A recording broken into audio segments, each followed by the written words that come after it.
My name is Ella, and I can't remember the exact moment I realized I was different from my sister Sarah. Maybe it was when I was 7 and she was 4, watching her play with dolls while I helped Mom with dinner. Or maybe it was during all those afternoons when I peeked through the kitchen window, watching the neighborhood kids run around outside while I scrubbed dishes that were almost too high for me to reach. Ella, homework done? Mom's voice would snap across the kitchen, sharp and expectant.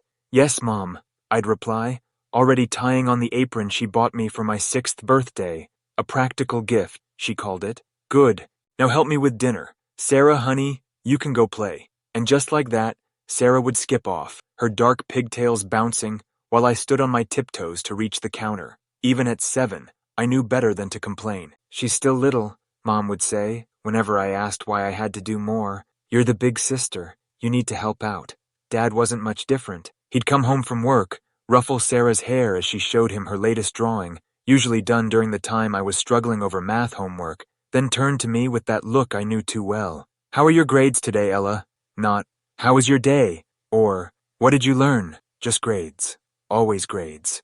A's, Dad, I'd say, and he'd nod like that was the bare minimum he expected. Our house was small but comfortable, a modest 2-story in a quiet neighborhood. My friends lived nearby, but I rarely saw them outside of school. There was always something that needed doing: laundry, dishes, tutoring. Sarah, even though she barely paid attention, every evening, I'd sit at the kitchen table, exhausted from school and chores, while Sarah doodled on the margins of her homework. Sarah, you need to focus, I'd say, barely holding back my frustration. Why? She'd smirk.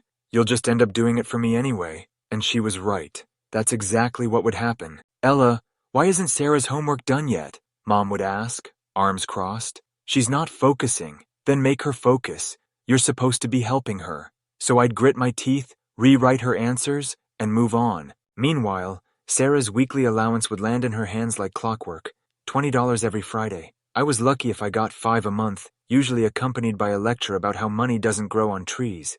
At 16, I hit my breaking point. While Sarah flaunted her new clothes and latest gadgets, I wore hand-me-downs and counted every penny. Then, one afternoon, walking home from school, I saw a "Help Wanted" sign in the window of Joe's Cafe, just 3 blocks from our house. Joe, a gruff man with kind eyes who'd served me countless hot chocolates over the years, hired me on the spot. The work was hard, waiting tables, scrubbing dishes, dealing with grumpy customers, but it was mine. For the first time, I was earning my own money. When I held that first paycheck, $850 for a month of part-time shifts, it felt like freedom in my hands. I should have known better than to leave it on my desk. Ella, come downstairs now. Mom's voice rang through the house that evening. My paycheck sat on the kitchen table between them, Dad's face stern, Mom's filled with disappointment. Why didn't you tell us you were making this much? Dad demanded. I just got paid, I stammered.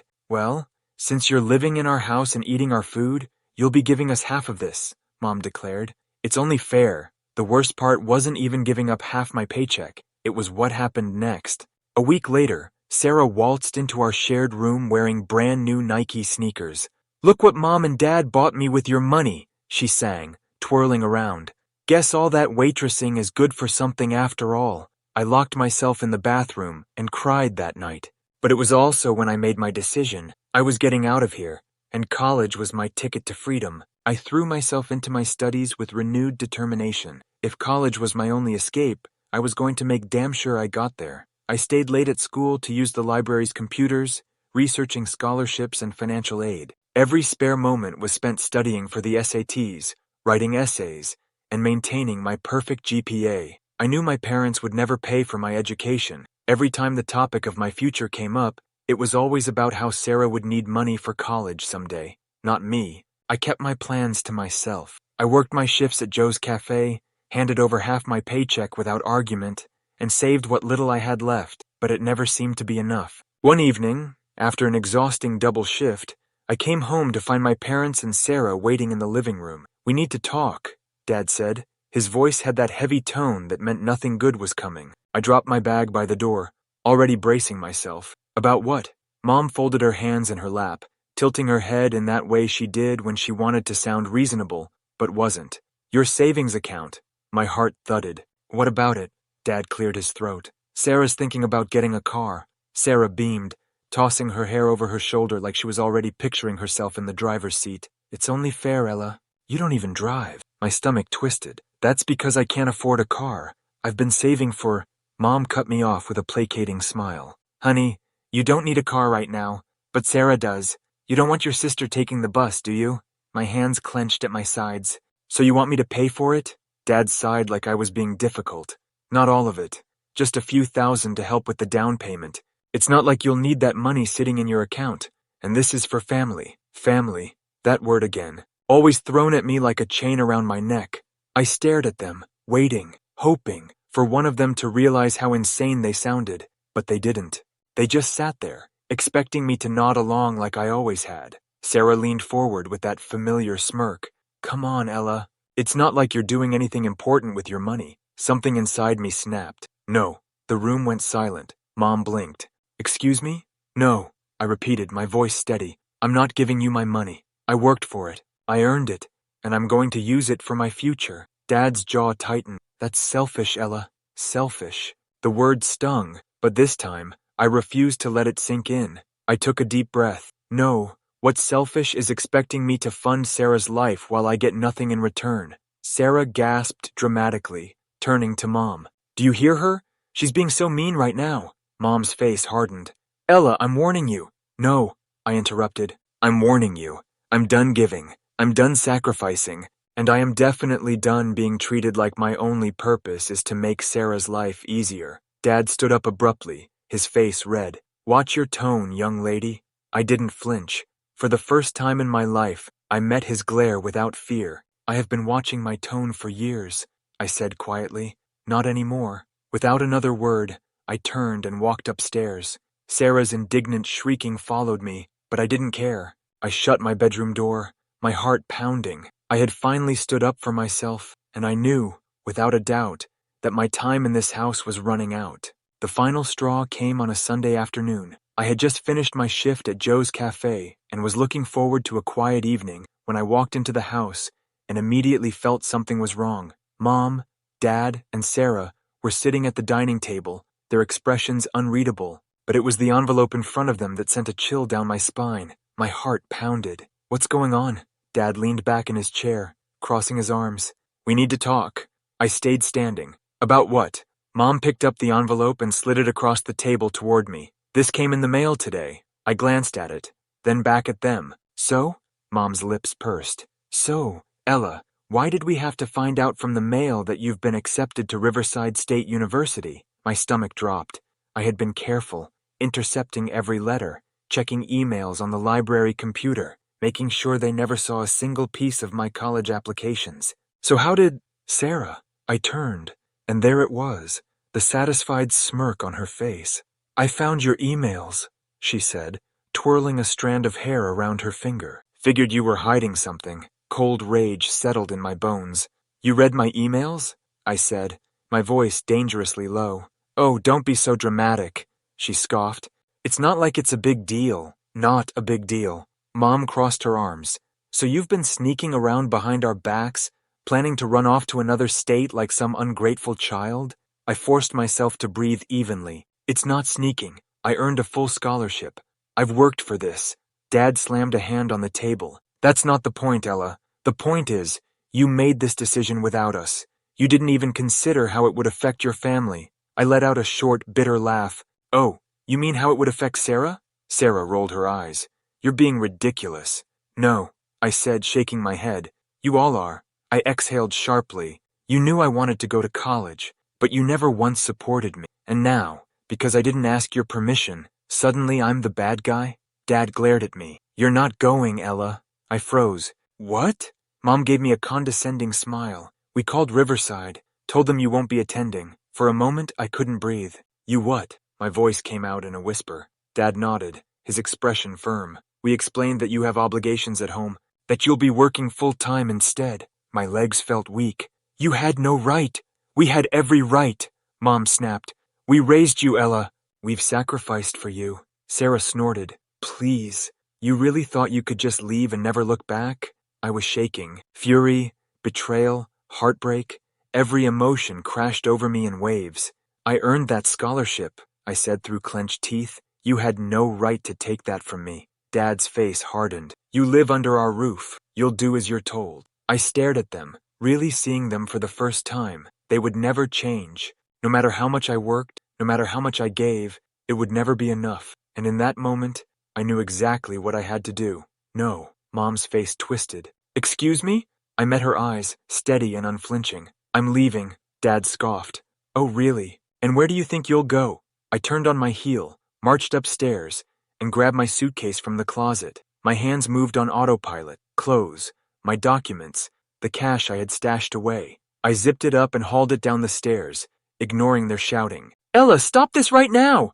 Mom's voice was shrill. Sarah laughed. You're being so dramatic! I reached the front door and turned. I have spent my entire life making sacrifices for this family, I said, my voice calm but firm, and none of you have ever cared. So I'm done. Mom's face contorted with fury. You will regret this, young lady. I let out a breath. No, Mom, you will. And with that, I walked out the door. For the first time in my life, I was free. I didn't look back. Not when I heard Mom's furious shouting. Not when Sarah's laughter rang in my ears. Not even when Dad slammed the door behind me. My hands gripped the handle of my suitcase so tightly my knuckles turned white. But I kept walking, my legs moving on sheer adrenaline. I had no plan, no concrete next step, just a certainty that I couldn't stay, not for another second. I reached the bus stop at the end of the street and stood there, breathing heavily, my heart pounding. My phone buzzed. Mom, come back inside, now. Dad, this is the most ungrateful thing you've ever done. You're embarrassing yourself. Sarah, LMAO, where do you even think you're gonna go? I turned off my phone. The bus pulled up and I climbed on, dropping my suitcase onto the seat beside me. The moment the doors closed behind me, the reality of what I'd done crashed over me. I had left. I had really left. A shaky breath escaped me as I stared out the window. My childhood home, the place I had spent years suffocating under expectations, faded into the distance. I had nothing but a suitcase, a little bit of savings,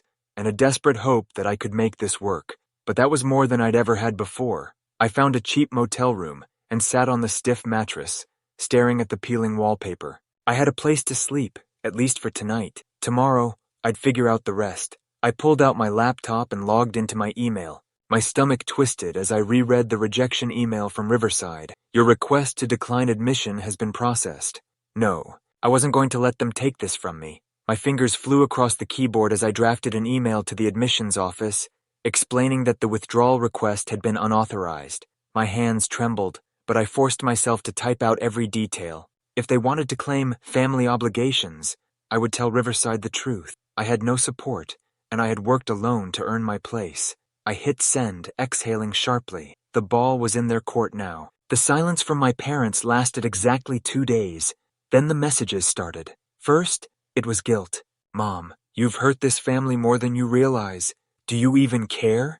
Dad, Sarah has been crying for days.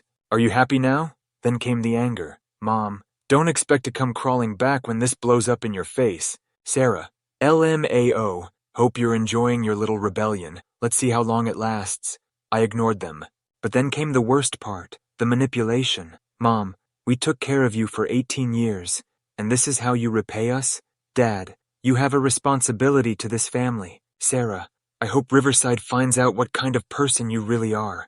I clenched my jaw, shoving my phone away. They wanted me to feel guilty. They wanted me to come crawling back, but I wouldn't. A week later, I got an email from Riverside. Dear Ella, after reviewing your situation, we are pleased to reinstate your acceptance. Your scholarship remains intact, and we look forward to welcoming you in the fall. Tears pricked my eyes as I reread the email. It was real. I was going. I booked my bus ticket that night.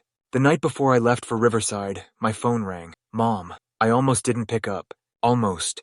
But something in me needed to hear what she had to say. I answered. Hello? She didn't waste time. So, you're really leaving? I am. A pause. Then, you're throwing everything away for what? Some stupid scholarship? I swallowed the lump in my throat. No, Mom. I'm leaving because I refuse to be your personal bank account.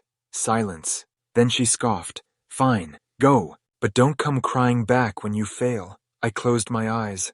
I won't. She hung up. I stared at my phone for a long time before finally setting it down. It was done. The bus ride to Riverside felt like a lifetime and a second all at once. With every mile, the weight on my shoulders lifted, little by little. When I stepped onto campus, taking in the towering buildings and students bustling past, with bright futures ahead of them, I exhaled. This was my fresh start, and I would never look back. The first few months at Riverside felt like learning how to breathe again. For the first time in my life, I had no one hovering over me, no obligations waiting to pull me back into their orbit. My days were my own. I woke up in a dorm room that belonged to me, surrounded by people who saw me as Ella, not as Sarah's sister, not as the responsible one, not as the family's safety net, just me. It wasn't easy at first. The guilt still lingered, a dull ache in the back of my mind. I'd spent years believing that my worth was measured by what I could give to others, that love had to be earned. Now, without their constant demands, I felt almost weightless. I threw myself into my studies, my part-time job at a bookstore, and for the first time, my own happiness. I made friends, people who chose to be around me, not because they needed something, but because they genuinely liked me, and I laughed. God, I laughed more in those few months than I had in my entire life. My family tried to pull me back in. The first time Mom called, it was under the guise of checking in. She didn't ask how I was doing. She asked for money. You know how hard things have been, Ella. Your father's hours were cut, and Sarah, well, she's still trying to find herself. I let her talk, listing off all the reasons I owed them, how they had raised me, how family is about sacrifice. I listened, and then I said, no. Mom's voice turned cold. Ella, don't be selfish. I'm not, I said calmly. For once, I'm just putting myself first.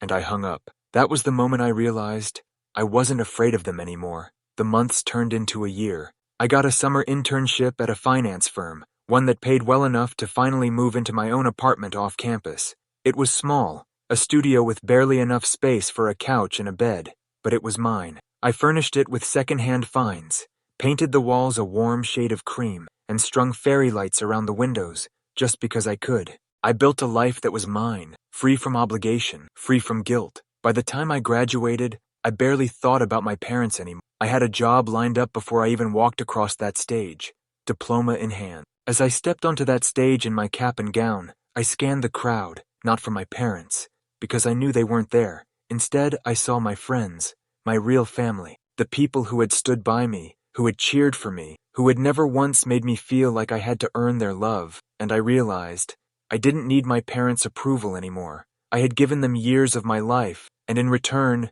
they had given me expectations, obligations, and disappointment. But now I was free. A few months later, I got a text from Sarah. Sarah, hey, so things at home are kind of bad. Mom and Dad are struggling with bills. I told them you probably won't help, but I figured I'd ask anyway. I stared at the message for a long moment. Then I turned off my phone, and I went back to living my life. Because for the first time ever, I didn't owe them anything. And that was the greatest freedom of all. Story 2. My name is Anya, and I'm 28. Fitness is my passion, and I teach classes at a local gym. That's where I met Ethan, a regular. We hit it off immediately, and before I knew it, wedding bells were in our future. Ethan has a younger brother, Liam, a cool guy, and we clicked as friends right away. Ethan's mom, Carol, though, that's a different story. She's disliked me from day one, convinced I'm some kind of gold digger, leading her sons astray. One day, Ethan, Liam, and I were at the gym. Ethan was lifting, Liam was on the treadmill, and I was teaching a spin class. Carol walked in unexpectedly. Hi, Carol, I said, trying to be friendly. She just narrowed her eyes at me. Watching my boys, are you? I was taken aback. Just doing my job, Carol, she scoffed. Job? Parading around in those tight clothes? Ethan, hearing this, dropped his weights with a clang and came over. Mom, come on, that's not fair. Carol turned to him. Fair? I know what I see. Your wife's too friendly with everyone, especially men. Liam, panting from his run, joined us. Mom, you're being ridiculous. Carol shot him a look. Don't you start. I know what's going on here. I tried to calm the situation. Carol, I'm just working. There's nothing going on. But Carol was on a roll. I've seen your Instagram, Anya. All those likes and comments from men. What's that about? Ethan intervened. Mom, those are just her clients and friends. Carol wasn't having it. Friends or something more? You need to open your eyes, Ethan. I could feel the tension rising. This wasn't new. Carol had always been suspicious of me, but this was the first time she'd confronted me so openly. "Look, Carol," I said, trying to keep my voice steady. "I love Ethan. Nothing's going on." Carol just huffed. "We'll see about that." She stormed out, leaving the three of us in an awkward silence. Ethan put his arm around me. "Sorry about her, Anya. She's just protective." Liam chimed in. "Yeah, protective like a bulldog." I tried to laugh it off, but deep down, Carol's words stung. I knew this was just the beginning of something bigger, something messy, and there I was, caught in the middle of a family I was trying so hard to be a part of. That night, as Ethan and I lay in bed, he turned to me. "You know I trust you, right?" I nodded. "I know, but my mom?" Ethan sighed. "Yeah, my mom. She's always been tough, but we'll get through this together." I wanted to believe him. I really did. But Carol's accusations lingered in my mind, a dark cloud over our relationship that I couldn't shake off. And that was just the beginning. It wasn't long after Carol's gym outburst that things took a turn for the worse. We were all at Ethan's parents' place for a family dinner. Me, Ethan, Liam, and of course Carol. The air was already thick with unspoken tension. Liam was the first to break the silence. "So, Anya, how's the gym life treating you?" He smiled, trying to keep things light. "Same old, really busy as ever." Carol, who had been quietly seething, saw her chance. "Busy flirting with your male clients, you mean?" Her voice was like ice. Ethan, sitting next to me, stiffened. "Mom, not now, please." But Carol was relentless. "Oh, I'll say what I need to. I saw those comments on your Instagram, Anya. Men drooling over you like you're some kind of prize." I could feel my face flushing with anger and embarrassment. "Carol, those are just clients and gym friends. Nothing inappropriate." She snorted. "Friends? Is that what they call it these days?" Liam jumped in, trying to defend me. "Mom, you're way off base here." Carol turned her glare to him. "And you're always defending her. What's going on between you two?" Always together, always whispering. The accusation hung in the air, heavy and poisonous. Ethan's face was a mix of confusion and anger. "Mom, what the hell are you talking about?" Carol leaned forward, eyes locked on mine. "I'm talking about betrayal, Ethan. Your wife and your brother sneaking around." I was speechless. This was insane. "Carol, that's a disgusting thing to say. Liam's like a brother to me." Liam was red-faced. "Mom, you're way out of line. Anya's my sister-in-law. That's it." Ethan's voice was low and dangerous. "Mom, you need to stop. This is crazy." But Carol wouldn't let up. "Open your eyes, Ethan. I'm just trying to protect you from her." The rest of the meal passed in uncomfortable silence. After dinner, Ethan confronted me in our bedroom, his voice shaking with barely contained fury. "Anya, is there any truth to what my mom is saying about you and Liam?" I felt like I'd been slapped. "Ethan, are you serious? Your mom's accusations are insane. You know me. You know Liam. How could you even think?" Ethan paced the room, running his hands through his hair. "I don't know what to think anymore, Anya. My mom's got me questioning everything." I was on the verge of tears. "So you're taking her side? You believe her over me?" Ethan stopped, looking lost. "I don't know what I believe. I need some time to think." And with that, he left the room, leaving me alone, hurt and confused. Carol's words had wormed their way into our relationship, casting a dark shadow over everything. I knew then that things between Ethan and me were never going to be the same again. A few months after that disastrous dinner, I found out I was pregnant. You'd think this would be happy news, but with everything going on, it just added fuel to the fire. I remember telling Ethan. We were in our kitchen, a place where we'd shared so many laughs before all this mess. "Ethan, I'm pregnant," I said, my voice trembling. He looked up, his expression a mix of shock and something else I couldn't quite place. "Pregnant? Wow. Are you sure?" His reaction stung. "Yes, I'm sure, Ethan. We're going to have a baby." He came over and hugged me, but it felt forced. "That's great, Anya. Really great." But the doubt was there, lingering in his eyes. And it wasn't long before Carol got wind of the news. We were at her place for the usual Sunday visit that had become more tense than ever. As soon as we walked in, Carol was on us like a hawk. "So, I hear you're pregnant, Anya," she said, her voice dripping with unspoken accusations. "Yeah, we're expecting," Ethan replied, trying to sound upbeat. Carol raised an eyebrow. "Expecting, huh? And you're sure it's yours, Ethan?" Ethan's jaw clenched. "Mom, don't start this again." But Carol wasn't deterred. I'm just saying what everyone's thinking. Ethan, your wife's been very friendly with a lot of men. I couldn't believe what I was hearing. Carol, are you seriously suggesting that I cheated on Ethan? That this baby isn't his? She shrugged. I'm just concerned for my son. You can't blame a mother for that. Liam, who'd been quiet till then, spoke up. Mom, this is crazy. You need to stop. Carol shot him a look. You stay out of this, Liam. This is between Ethan, Anya, and me. The rest of the visit was unbearable. Carol kept dropping hints and making snide comments. It was like she was trying to turn Ethan against me. When we got home, Ethan was distant. He sat on the couch, staring at nothing. Ethan, talk to me, please, I pleaded, sitting next to him. He looked at me, his eyes filled with confusion and hurt. Anya, my mom's words, they're getting to me. I don't want to believe her, but what, Ethan? You think I cheated on you? That I'm carrying someone else's baby? My voice cracked with emotion. Ethan sighed, running his hands through his hair. I don't know what to think, Anya. This is all just too much. I felt a tear roll down my cheek. This was supposed to be one of the happiest times in our lives, and instead, it was being poisoned by Carol's venom. That night, we went to bed in silence. The gap between us was growing, and I didn't know how to bridge it. All I knew was that I was carrying our child, and somehow, I had to find a way to protect our little family from falling apart. The day our son Lucas was born should have been the happiest day of our lives, but thanks to all the drama, it felt like walking on eggshells. We were in the hospital room, me exhausted, and Ethan looking like he didn't know whether to smile or frown. When the nurse handed Lucas to me, his tiny little face was just angelic, blonde hair and bright blue eyes. He's beautiful, Anya, Ethan whispered, but I could see the wheels turning in his head. Yeah, he is, I managed to say, trying to ignore the growing knot in my stomach. Later, when Carol and Liam came to visit, that's when things really hit the fan. Carol took one look at Lucas, and her face said it all. Well, isn't he a surprise? Blonde and blue-eyed? Ethan stiffened beside me. Mom, what are you trying to say? She just shrugged. Nothing, just an observation. Liam, holding Lucas, gave me a sympathetic look. He's perfect, Anya, but Carol wouldn't let it go.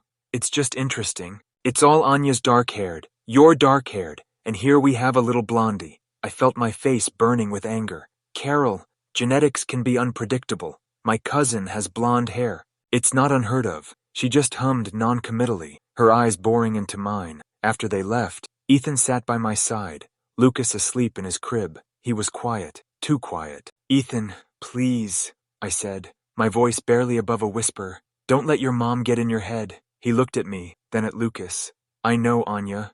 It's hard, you know, with everything she's been saying. I reached for his hand. Ethan, look at me. I've never lied to you. I've never betrayed you. He's your son, Ethan. He nodded slowly. I know, Anya. I do. It's just my mom. She's got this way of getting under my skin. That night back home, the tension was palpable. Ethan held Lucas, looking down at him with a mix of love and something else. Doubt, maybe. Ethan, we need to get past this, I said, my voice firm. We're a family now. We can't let your mom ruin this. He nodded. You're right. We can't. I'll talk to her. I'll set things straight.